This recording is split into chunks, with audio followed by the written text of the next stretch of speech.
What's up with y'all this evening, afternoon, or whenever this touchdown, man, in your city, man, in your location? Hey, I'm Mike the Counselor. Hey, man, and I'm here to give you, you know what I'm saying, some soul, you know what I'm saying, thoughts to think about. You feel me? We feed people around here, too, so you might get some lingo, you know what I'm saying, of those dinner plates covered out, man. You know what I'm saying? That's your boy, Black Gumbo. You know what I'm saying? Yours truly. You know what I'm saying? But I'm also here wearing a different hat today. And that's to counsel you, man, on some things that I've learned in my life. Hey, man, I'm truly, man, a spectacle, man, of what God can take from the bottom and bring to the top. Hey, man, they say you're not at the top yet, Mike, man. So what are you talking about? But sometimes, man, you know, God always has the end in mind. And so, look, when we speak, hey, I need to be speaking with energy that speaks towards what's going on inside, man. We at the top. We at the top because deep down inside, and for so long, we suffered. We suffered, man, from just a base belief of thinking that I am not good enough. And where did that come from? Hey, man, that came from the idea, right, from my old story that I was a person that was basically known by what my father was or what my mother was, and by who I was because who my father was and what my mother was and what my dad was and what my dad wasn't and what you get the point, right? And so the suffering, and I didn't say that all correct, right? But what I'm trying to communicate today, and what I will communicate today, is that the suffering is in the story that I want to change. And how many of y'all got a story that you want to change? A story that you don't agree with?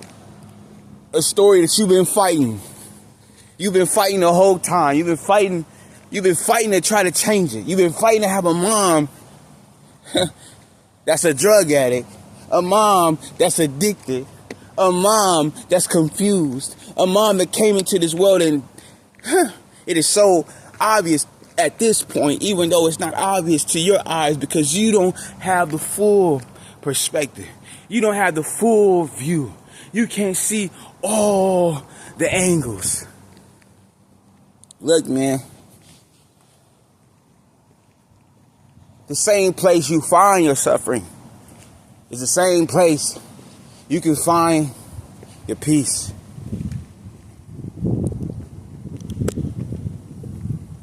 It's not all in perspective.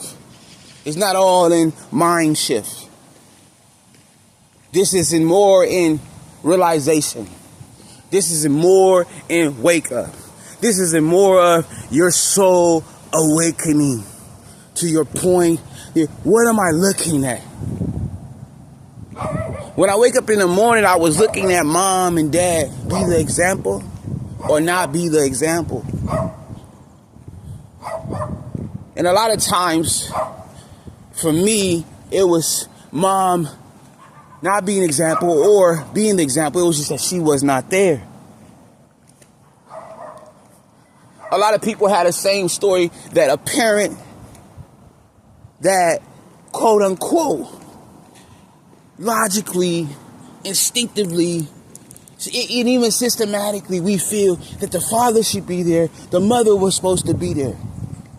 But how, quite frankly, is the story not what we want it to be? The story is not what we destined it to be. I didn't have the mama that I wanted. I didn't have the father that I wanted.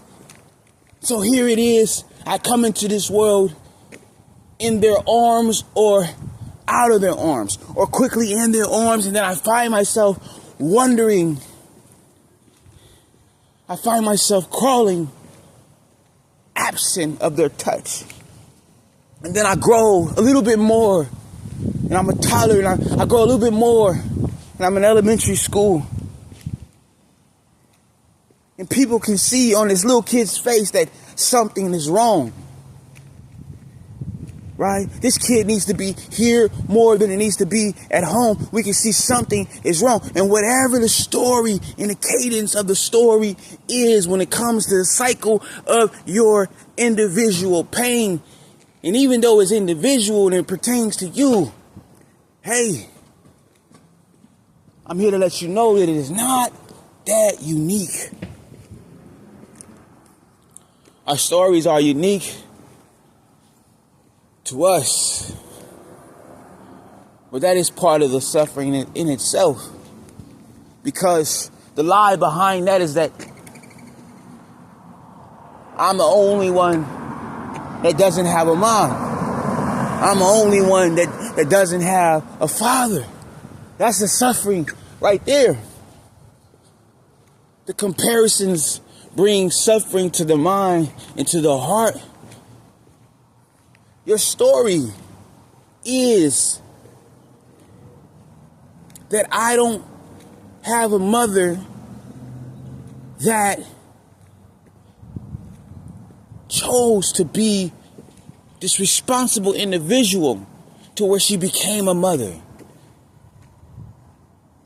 Let's look at the other side. Women who was young ladies at one time, and young ladies who was teenagers, and teenagers who was little girls. So you don't have a mother, just like I didn't have a mother, but check game. What did she go through? What did she go through? What was her pain? What was her story? Who was absent in her life? Right? And the same sufferings made her spiral out of control. Now, this is the same suffering that makes you spiral out of control. So what if this story is really not my story and I'm fighting for it to be my story, right?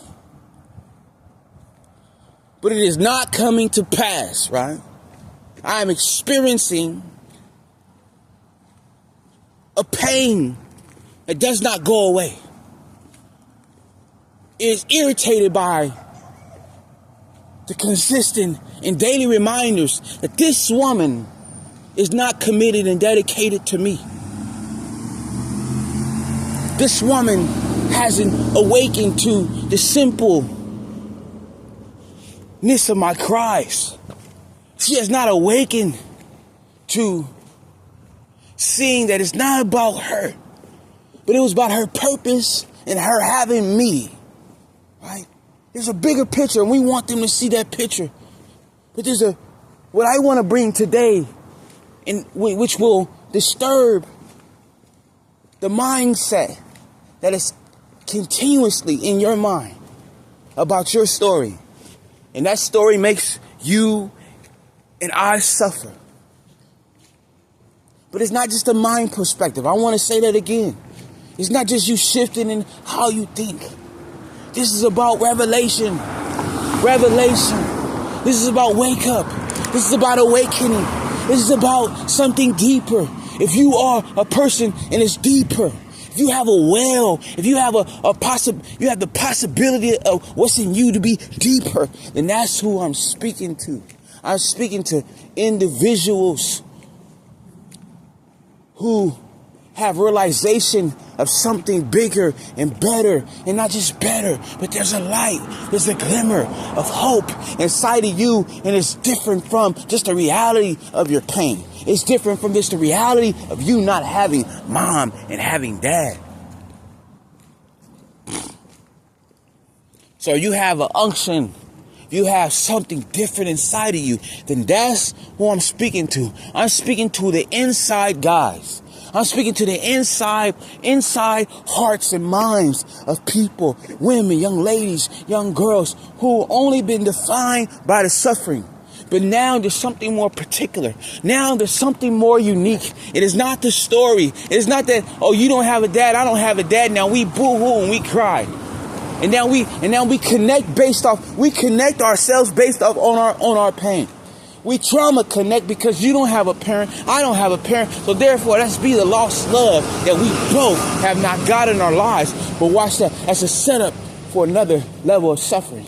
Because the moment that person does not come through with what they are responsible in your eyes to come through, meaning they hurt you again, meaning that hurt looks just like mom, that hurt looks just like what dad did, right? So I said, it's not a change of mindset and perspective. This is a change of realization. This is a change of who you are in spirit, who you are in song, who you are in poetry, who you are in artistry, who you are in creativity. This is a calling out for people. You're suffering. You're suffering. You're suffering. It's not in the story of having a mom and dad or not having a mom and dad. Your story and your suffering is in that I am the light of the world. I am the light of the world. I am the light of the world. A city set upon a hill, which cannot be hidden. No matter what you experienced in this fleshly body, your reasons for coming into the world is greater. Your reasons for coming into the world is greater. And if I was your enemy, why not? Why not be part of that confusion? Why not torment you on those facts that, hey, you don't have a dad. They don't care. You don't have a dad. You don't have a mom. They don't look after you. Look what they do to you. They turn their back on you. They don't support you. They don't pull you through. They don't encourage you. Why not torment you on the very thing that seems so close to what you think you've been called to? Because I'm only looking for purpose. I'm only looking for direction. I'm only looking for my story. Why am I here? And we go off saying, F this person. We go off leaving people behind because now we're mad. Now we're frustrated. Now we don't care. Your real identity is in the light that is in you behind all the struggle.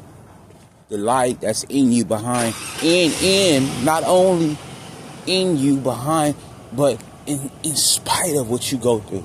You see the story coming to light. You see yourself even when people down you, even when people say this and say that. Hey man, your inner light is showing. Your inner light is showing. You're going through what you're going through, and guess what? Your inner light is still glimmering. Guess what? Your inner light is still popping out and showing you. And it has the ability, it has not the ability to show anybody else until you come to realization, until you awaken and you're growing, and you grow in your awakening, until you awaken and you're growing, and that means you awaken to the process that you're growing. Even though when I'm going through all this suffering, I'm growing. The further I go is the further I grow, even if I don't realize it. Hey man, I'm like the counselor. I want you to, man, if you appreciate this video just here today, man, I want you to like, I want you to subscribe. I want you to be a part of my future school communities. I want you to be a part of something that's going to be popping. It's going to be popping. We're going to bring a lot to the community. And I promise you, yeah, every day everyone hell is scared of a person like me. Hey, because I'm a light. I'm a light of the world, city set upon a hill which cannot be hidden. Even when I was in my darkness and my blindness, God was showing me off to people. But they didn't see the finished work. They didn't see the finished product. So therefore, hello, we just keep going. As long as we keep going, we keep growing. Right? We're not here to be defeated because we was not made to be defeated. We are warriors that came in a disguise of human flesh, of just having a mom, having a dad, having a mom because you was out of wedlock, but what the enemy meant for evil, meaning that little girl was trapped by him, or that man was trapped by her, and they end up having a baby. Whatever, how you came into the world, it was meant for evil. It was meant to hurt somebody. It probably wasn't planned, but guess what? God's wisdom is God's plan, and God's plan is God's wisdom. You awaken to the fear of God. You awaken to the fear of God. You awaken. That's a whole nother topic. But when you awaken to the plan of God, that's the wisdom of God. But also the fear of God is the beginning of wisdom, right? And so because the fear of God is like, what is close to God's heart? What is close to God's heart? When it comes to how my body is being regulated. What is close to God's heart? When it comes to how I think about myself. What is close to God's heart? Hey, man, I can keep going. Hey, man, but I'm not. It's Mike the Counselor. Hey, man, tap in. Man, tap in. Share this. We will be free. Set free for indeed. We are. Way before we came, we was, man. Way before we came, man, we was, man. Hey, sometimes they got prodigies, man, and you realize real fast, and they're sharp. They go into the game. You know what I'm saying? They even redefine the game. I'm telling you, those who struggle so long, hey, man, there's a prodigy in you. Even if you're at 30-something, even if you're at 40-something, there's a prodigy in you. Hello, man. Let's wake up, man. Let's wake up to the working, and the working is always, the whole time has always been working in us. Hello. Mike the Creator. Like, subscribe.